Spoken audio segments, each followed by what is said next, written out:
There ain't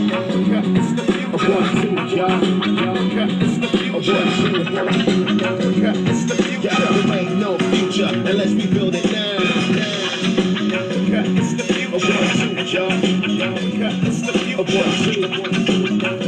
the future. There ain't no future unless we build it now. United States, Africa, we salute ya. A new state of mind, I introduce ya. Close your eyes and visualize the rise of a new paradigm. Solar powered skyscrapers. Welcome to the Africa Must Unite podcast, a podcast dedicated to inspiring African people worldwide to rise up, organize, and struggle for Pan-Africanism, a unified, liberated, socialist Africa, the only permanent solution to the exploitation and oppression of African people, no matter where they happen to be born or happen to live in the world. Now please, welcome the hosts of Africa Must Unite. Africa's future is now, so get ready.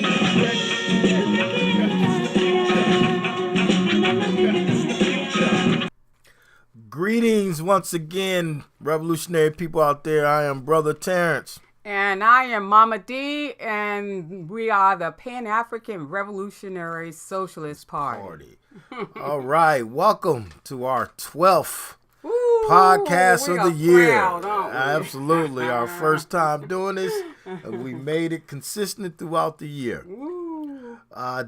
As we usually do when we start our podcast, we talk about important dates in that month, in this month. So in December, we start off, of course, in December 1st, 1955 is when Sister Rosa Parks was arrested for refusing to follow segregated seating law on the buses in Montgomery, Alabama. And we know that helped contribute to the civil rights movement. A few days later, December 4th, 12/4/1969, Clark and Hampton of the Black Panther Party were assassinated by Chicago police. December 10th, couple of things here. Namibia's Women's Day. This was where dozens of women were killed and wounded during mass protests in 1954. We also got the beginning of the popular movement for the liberation of Angola, better known as the MPLA, which was established in 1956 on December 10th. A couple of days later, Kenya gains its independence in 1963. On December 13th, Sister Ella Baker not only was born in 1903, but she also transitioned on the same day in 1986. Political activist Ella Baker. December 18th, we had Steve Biko, leader of the Black Conscious Movement, was born 1946. December 19th, considered the father of Negro history, the founder of African History Week and Month, Carter G. Woodson, African historian, was born December 19th, 1875. One of the first books I ever read as a youngin' here, December 27, was written by Dr. Chancellor Williams, who was author of The Destruction of the Black Civilization. He was born December 22nd, 1898. Sister Amy Jock Garvey was born December 31st. Well, excuse me, I kind of went out of order here. But was born December 31st, which is the 6th day of Kwanzaa. Backtracking here, December 25th. You know, some people celebrate Christmas. We call it Black Christmas in lieu of the boycott of the holiday in remembrance of those who died in the South African struggle in 1984. December 27th, also known as the 2nd day of Kwanzaa, was when 50,000 slaves revolt in Jamaica. 500 were murdered, but in 1831. Lastly here in December 29th, Sheikh Anta Diop, the African anthropologist and political activist, was born in Senegal in 1923. And of course, that is the 4th day of Kwanzaa, Ujamaa, cooperative economics. All right, we are about at that time, aren't we? Absolutely. Right at the Kwanzaa time and celebrating African people, history, culture, and everything. Well, this year, Terrence, all year, our focus has been on not only our enemy, which we know is capitalism in all of its forms, all of its manifestations, including neocolonialism, settler colonialism, you name it. Our focus has been there, but also on our own internal weaknesses that we need to deal with. I was thinking this morning, I was saying now, okay, you bleed and need to go to the hospital, right? You cut yourself accidentally, you need to go to the hospital. You know that's going to be what's going to solve your problem permanently by sewing you up and all that. But meanwhile, you're not going to just lay there, are you? No. And bleed.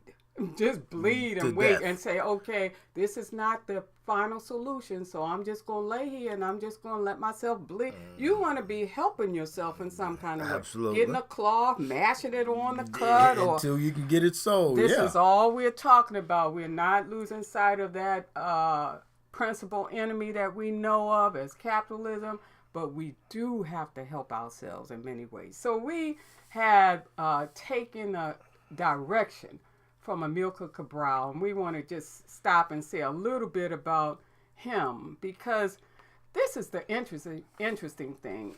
In January 1966, Amilcar Cabral, leader of the PAIGC, the African Party for the Independence of Guinea and the Cape Verde Islands, and profound African theoretician. Remember, Kwame Nkrumah asked him to read the handbook of revolutionary warfare to get feedback, because he was involved in that, revolutionary war. And so, but Cabral attended the first Solidarity Conference of the Peoples of Africa, Asia, and Latin America in Havana, Cuba. Now, at this time, Terrence, he and his people were in the midst of the struggle for national independence against the vicious Portuguese, man. Woo, they were vicious. He did not use this momentous occasion to criticize this enemy, the capitalist, the colonialist the Portuguese or Portugal. What he did was, this is what he said, maybe his words are the best thing. Quote, "We are not going to use this platform to vilify imperialism. For us, the worst or best we can say about imperialism, whatever its form, is to take up arms and struggle. That is what we are doing and will go on doing until foreign domination has been totally eliminated from our African countries." End quote. Then he goes on to mention what he will be talking about, Terrence. He says, quote, "We note, however, that one type of struggle we regard as fundamental is not explicitly mentioned in this agenda." He's talking about the agenda of this whole conference. "We are referring to the struggle against our own weaknesses. Our own experience and the broad framework of the daily struggle we wage has shown us that whatever difficulties the enemy may create, the aforenamed, that is, our own weaknesses, is the most difficult struggle for the present and the future of our people." Absolutely. And we said, man, that's not only profound, it's correct, because no matter how much we talk about our enemy and fight against it, if we are not dealing with our own selves and showing our people the difference between us and our enemy, we'll never win the African Revolution, right? We'll never. So this has been our focus. And Terrence, you was going to say that this podcast that we're doing now. Okay, yeah. So this being our 12th podcast of 2018, the theme here is the eternal enemy, African people's struggle against our own weaknesses. Once again, we chose this theme with Cabral's words ringing clear in our ears.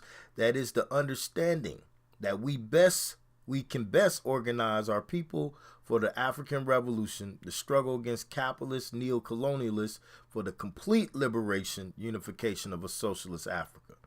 The only permanent solution to the vast genocidal problems faced by African people in Africa and of African descent, no matter where they happen to live in the world. By showing them the difference between us and our enemy, we have to begin to live the humanist, collectivist, and egalitarian life we are struggling to bring into existence. And that's so true. We just cannot wait until we defeat capitalism in all of its forms. In fact, we say, as the Pan-African Revolutionary Socialist Party, that we will never be able to defeat that enemy unless we deal with clean up some of the things that are going on within ourselves and showing our people so that they can come and join us, you know. So this is one of the things we did just recently, Terrence. You remember we were we presented a paper at the 60th anniversary of the All African Peoples Conference this month in Ghana. And in that paper, we talked about our enemy all up and down and its genocidal war against our people. However, we didn't want to miss that opportunity to say that we must consider the internal enemy. Again, following what Cabral was talking about. And this is what we said. Quote, the exploitation of Africa by imperialists and their lackeys means that not only Africa, but also the rest of the African world suffers, not only materially, but morally. It is not only our enemy's rape of our natural resources and the consequential extermination of our people which have devastated us and prevented the forward motion of the African Revolution, but also its toxic value system, spewing values which are anti-humanist, anti-collective, and anti-egalitarian. And these values have negatively affected us all, especially our youth, right, Terrence? The worst of these values is individualism, or we might say the root of all of this negative toxicity is individualism. And at this conference, we also stated that our people must be able to distinguish between us and our enemy, not just by our words, but how we walk this life, if we're ever going to win the African Revolution. There you go. And we've discussed many internal weaknesses throughout the year, and we're going to touch upon them again quickly today, beginning with the neo-colonial puppets in Africa. But for this final podcast, we want to focus on individualism, in particular the poisonous mantra of individualism. We said here, the worst and most dangerous vestige of capitalist societies, including neo-colonial societies, is individualism, focusing on one's own selfish desires and wishes at the expense of the well-being of African people. It runs counter to achieving a permanent solution to the exploitation and oppression of all people of African descent, no matter where they happen to be born or live.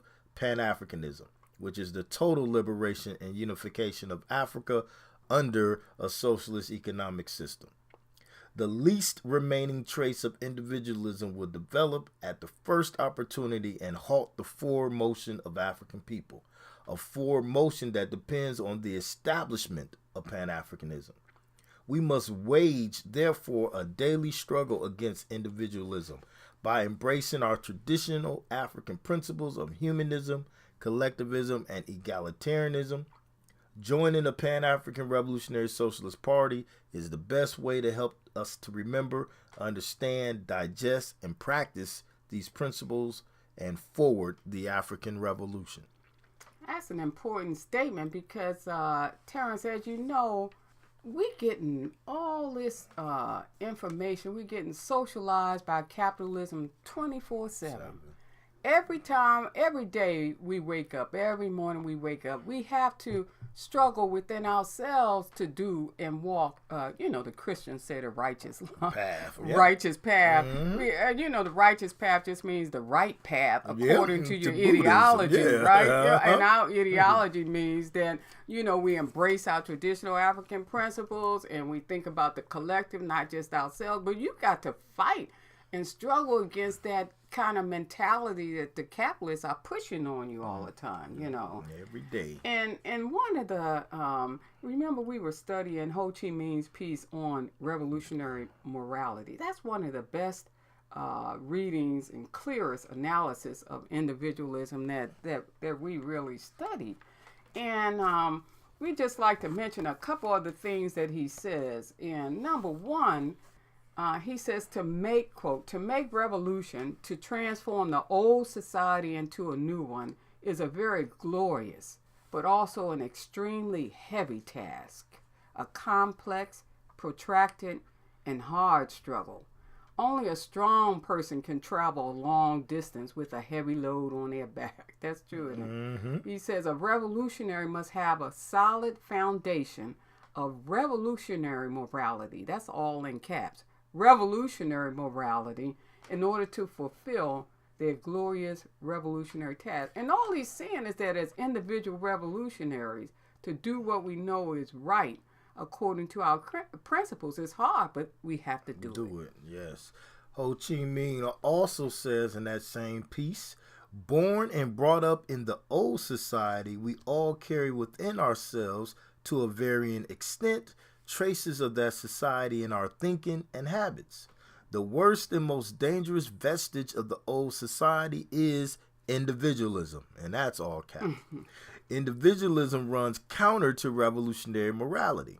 The least remaining trace of it would develop at the first opportunity, smother the revolutionary virtues, and prevent us from wholeheartedly struggling for the revolutionary cause. Yes, and this is why so many times we talk about socialism as being a transitional stage between capitalism and communism.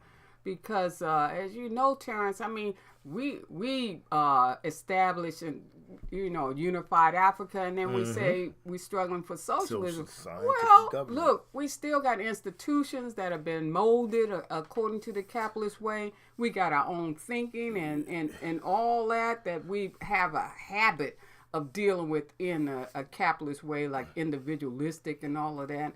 So you need time. This is why transition that out.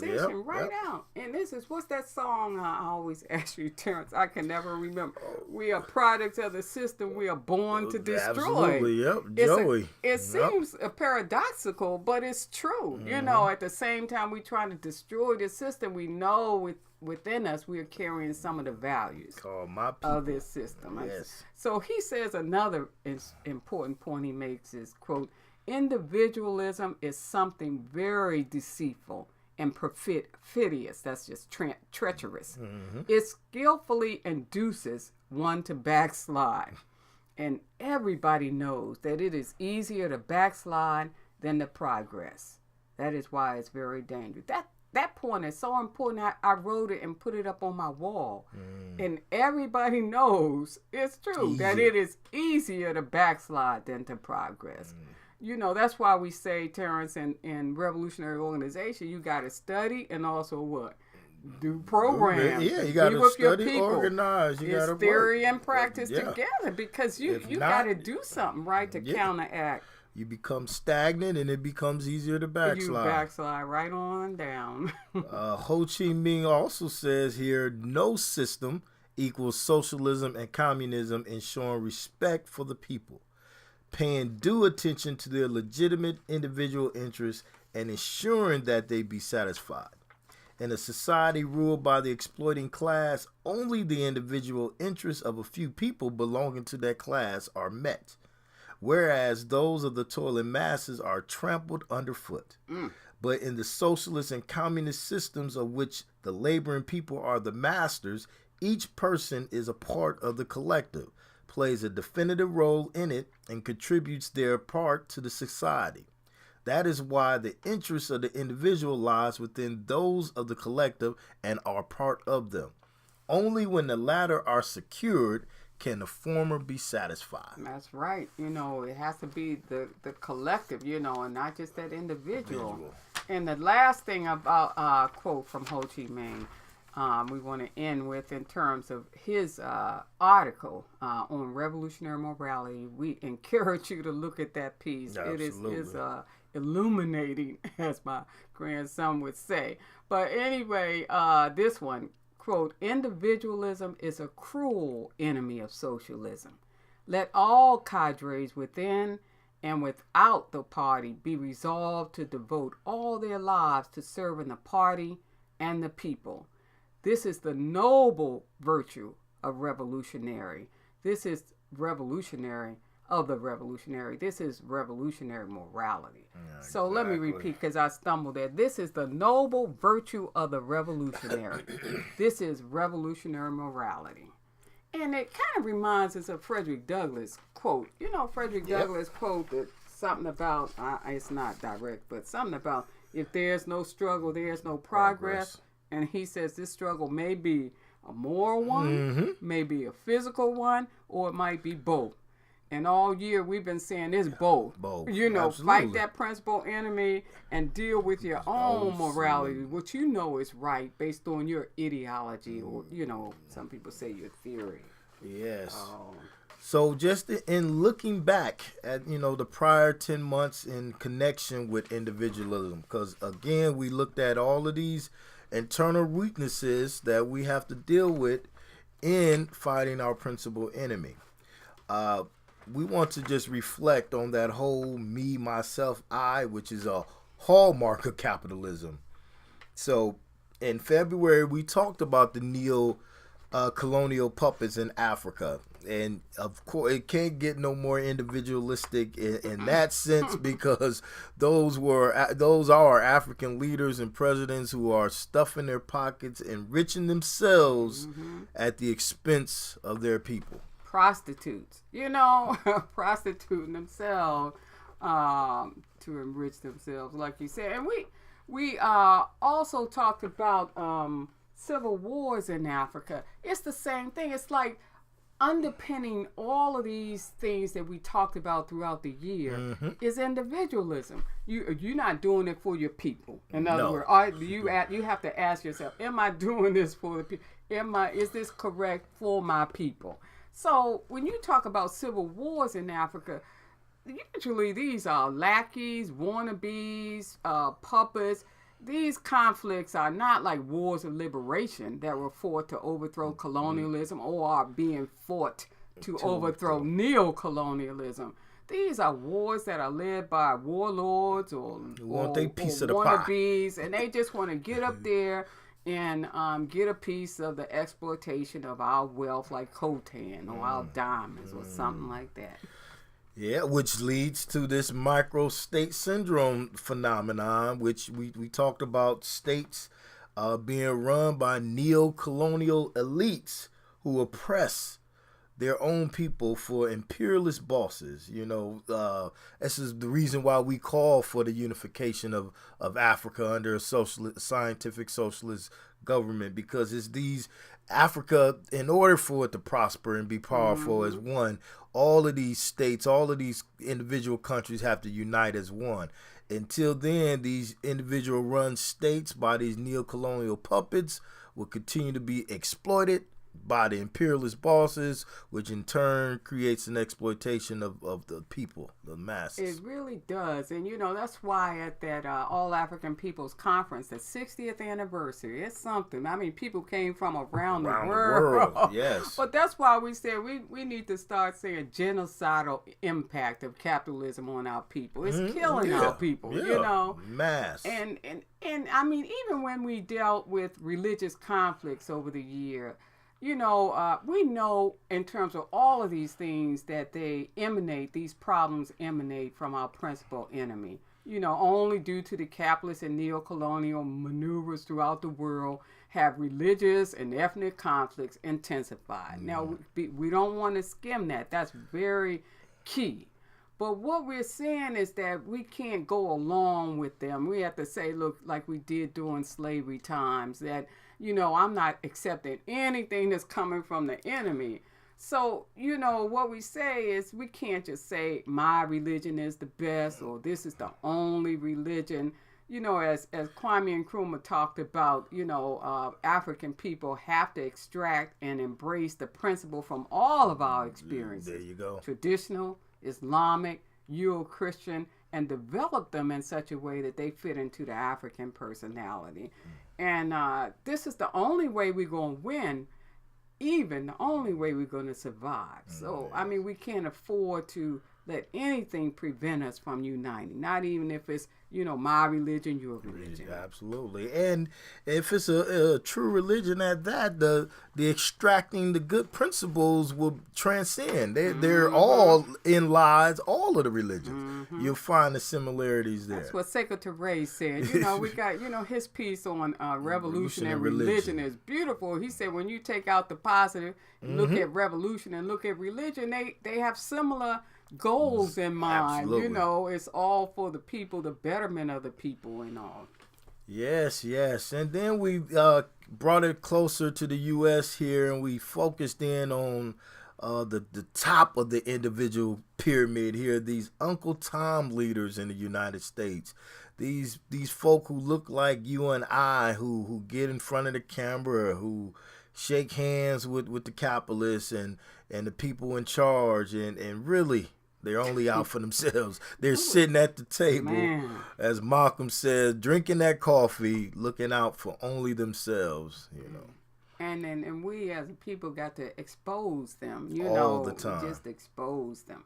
Another thing we dealt with is it's going to be a little tougher in terms of even when we become a Union of African Socialist States, and that's some of our habits and traditions. We did a piece over the year for our podcast that's called Backward Habits and Obsolete Traditions. And Samir Amin, who just passed, wrote that we must, quote, free the individual from the chains of tradition. Exacerbated by capitalism in all of its forms, backward habits and obsolete traditions are like a weight holding back the forward progress of the African Revolution. And how that fits with individualism is usually because some of these or many of these habits and traditions benefit only one person or one group, at the expense of the others. So, that's individualism. So when you think about female circumcision or bride price or, being the boss man in your family, all of these things, really benefit one individual or one sector of the population. And that is a form of individualism. Absolutely. Then, of course, over the course of the year, we brought it back and talked about these cultural hustlers who are very, very individualistic in their thinking. Those individuals, again, who dress the part, excuse me, and may even talk the part. But in the end, what is the message that they're pushing? Is it about enriching themselves? Is it about, again, that African on African exploitation? Who said we don't want to Africanize our exploitation? Some more Michelle. Michelle. So that's just one of the things that these cultural hustlers look to. Just putting a black thing on it. But again, in the end, they want to exploit as well. And that's another good piece. Some more Michelle's establishing people's power to serve the masses, and that I hope you get a chance to look at that too. But some of them claim even to be Pan-Africanists and all of that, and this is why we focus our calendar that's coming up, 2019 calendar, on looking at Pan-African revolutionary socialist organizations to clarify what are the truths we stand by. Because you got people saying they're Pan-Africanists and not even talking about Africa. How can you talk about Pan-Africanism and not talk about Africa? Or I heard one of them talk about how things have improved. I said, I don't know what that means. Yeah. We are worse off today than we were during Nkrumah times, in terms of how people's understanding and monolithic unity, ideological unity, and coming together and that sort of thing. But another thing we dealt with was African on African killings. And this is a lot dealing with not only what's happening in Africa, but also here with the youth and killing each other. And it is individualism. You're killing somebody. I saw on the news we mentioned that one guy ran up and hit a granny in the head, like his grandmother, banged her a couple of times, and hospitalized her to take her pocketbook. You thinking nothing about nobody matters. But a lot of that is because we haven't played our historic role as revolutionary organizations. And I mean, we have to, kind of combat all they're getting, which is the capitalist values and me, myself, and I. It's nothing but me, myself, and I out here, and I'm going to deal with that. But, we have to step up too, as revolutionary organizations, and teach and do our role. Have these alternative school systems like we did in the 60s and 70s. We had Watoto shoelace, like what we do now. Terrence. But we have to have them, and we may not have the structures, but we might have to meet in the church like the slaves did. You might have to meet, and then on weekends, on Sundays, and have your own Sunday school where you teach and youth. So, it's it's an individualistic motion, African on African killings, but it calls out for us to do our role in politically educating our youth too. Yeah, and I tell them we live in what they say a get rich, get money type of it's embedded in the message in the music that predominantly hits the airwaves. They see it in media forms. I mean, when your success, your whole being is determined on getting money and being a person of stature, you hit a grandmother upside the head and won't think nothing of it. So we definitely have to go back and start teaching again. Another form of internal weakness that we tackle was the hating, which is the anti-humanist behavior. And we were talking about just how our African people are quick to shoot down. It's that whole crabs in the bucket mentality of quick to shoot down each other. If you again scroll up social media, you see all type of negative memes and gifs that we created about each other. But if something was created outside of us, on us, we'd be the first to critique and be upset about. So we want to definitely combat that humanist behavior by once again practicing our principles of humanism, collectivism, and egalitarianism, and getting rid of that me, and start thinking we. That is nothing but individualism again, anti-humanist behavior there. And then the one of the final things we talked about, the oppression of the African female. And, we know because the unfair capitalist system is like it is, it's dominated by men. And so, you get this idea that's pushed on you all the time, that, the unfairness between men and women. So we talked about the African woman experiencing a triple oppression as an African, as a woman. And we know, that capitalism gives birth to this triple oppression. But, we have to again say this is something that benefits one sector of us. And we're not going to win with 50% of our population oppressed. We're never going to have a Union of African Socialist States unless we get sisters aboard. And to get them aboard with us means that we have to deal with some of these things that are emanating from some African men. And we just got to be clear and straightforward on that. We got to stop acting like our enemy, not only in terms of exploitation, in terms of racism, but in terms of gender oppression. We can't keep that one thing that comes out of we say birth children, right? Class exploitation, racism, or national oppression, and gender oppression. They all are the children of capitalism. And we got to get rid of them because it still smacks of individualism, because it's saying that one gender is benefiting while suppressing another. And so, again, that's a violation of our principles. So these are some things we talked about. And of course, and this has been our underlining factor of our party, and we believe the permanent solution will always lie in the achievement of Pan-Africanism. Do you want to tell them why we believe? We have right here that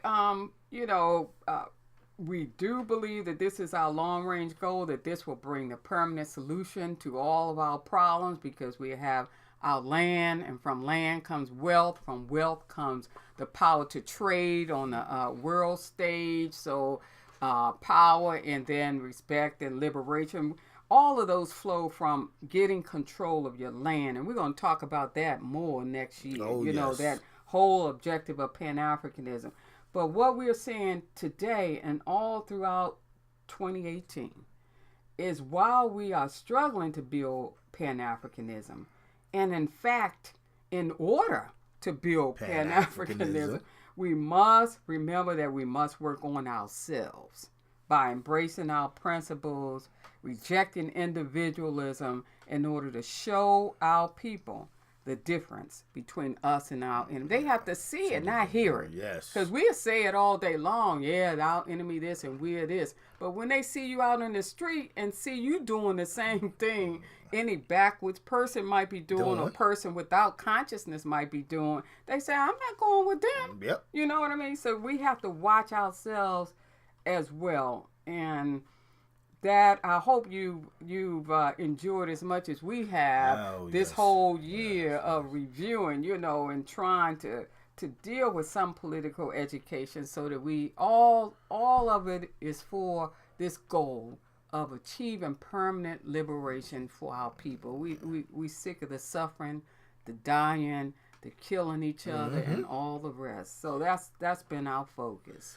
Yes, and speaking of next year's calendar, the truths that we stand by, we have always ended our podcast with telling you these truths, which we will expand on more so in 2019. And that first truth always is, we are an African people. No matter where we're born, right? Yes. If we have African descent, we are an African people. Number 2, Africa is our homeland. Yes. Number 3, our objective is Pan-Africanism. It is a liberated and unified and socialist Africa. And number 4, this objective will mean permanent liberation for all African people, no matter where they happen to be born or where they live in the world. Yes. Number 5, we say socialism. Socialism is the economic system to build. It will mean that the wealth produced will be used for all of the people, not just the 1%. And then number 6, very important. Our enemy is capitalism in all of its forms: slavery, colonialism, neocolonialism, and it must be destroyed. Yeah, absolutely. Our ideology is Nkrumahism, using our own history and culture. It points the way to our liberation, it being Nkrumahism. You'll hear more of that in 2019. And number 8, organization is the key. That's the strategy. Organization is the key. It is the way in which we can achieve our objective.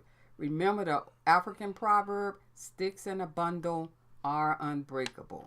And we were just talking about the youth earlier. Number 9, political education. We must continue to learn our history, our culture, and understand our present reality. It is what we must struggle for right now. And meanwhile, number 10, each of us must embrace our traditional African principles: humanism, treat people the way we would like to be treated; collectivism, work in a group for the benefit of all; egalitarianism, give each person, whether female or elder, young or disabled, each an equal opportunity to develop to her his fullest. You know, before we close out, we definitely want to say to everybody out there who's tuned in, who listened for either 1 month or all 12 months, we greatly appreciate it. We are so grateful. And you all have a safe holiday season, and definitely be on the lookout. You can, we are the Pan-African Revolutionary Socialist Party. We want you to join us again next year, where our focus will be on Pan-African Revolutionary Socialist organizations. We will be examining the truths that we stand by. Meanwhile, continue to check us out on social media. We are primarily on our own website, www.prsponline.org. You can also like us on SoundCloud, soundcloud.com. You can visit us on YouTube. We have a couple of these podcasts up on YouTube, and you can like us on Facebook. And remember, as you celebrate coming into the new year, please remember, organization is the key.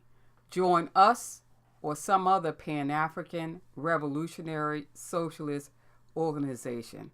Have a wonderful new year. All right. Uhuru.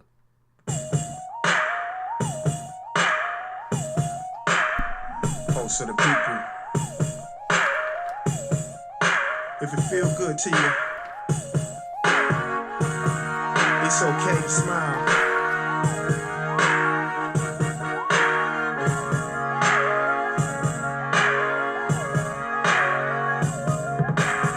Can't get but so far in this life, being selfish, a free spirit, a giving heart. That's what wealth is. We rich when we recognize the power that's within. It's not all about the money, it's the time that we spend. It's the hand that we lend to a friend when we can. It's the kind words you gave to that homeless man without judging that man. It's the fact that you gave and show compassion cause he humbly asked you for change.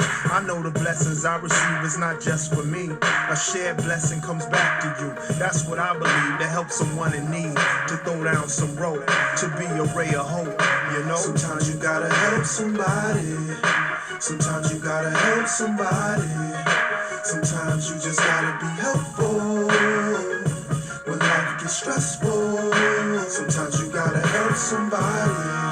Sometimes you gotta help somebody. What goes around is gonna come back round. What goes around is gonna come back round. When you help somebody, donate my extra clothes to a clothing drive. Help the lady cross the street, bring her bags inside. Send a letter to a prisoner to live a spirit. Be a mentor to a child, cause it takes a village. Lend a hand, help a brother, that I learned the hard way. All for one, one for all, it got to be the squad way. The early bird, get the worm, it's corny, but it's true. First impressions last forever, careful how you move. First you crawl, then you walk, the one before the two. Nothing new under the sun, the golden rule. Lazy people work the hardest, that's my motivation. Everything in moderation, even moderation. Yo, when you put out your hand, is it to give or to receive? See what goes around will come back around. I do believe that the positive and negative is relative to where you live. Learn from experience, that's what we tell the kids. Cause they are the seeds, the stronger the root, the stronger the tree. If we eat from the fruit, the stronger we be. If we do it today, tomorrow we free.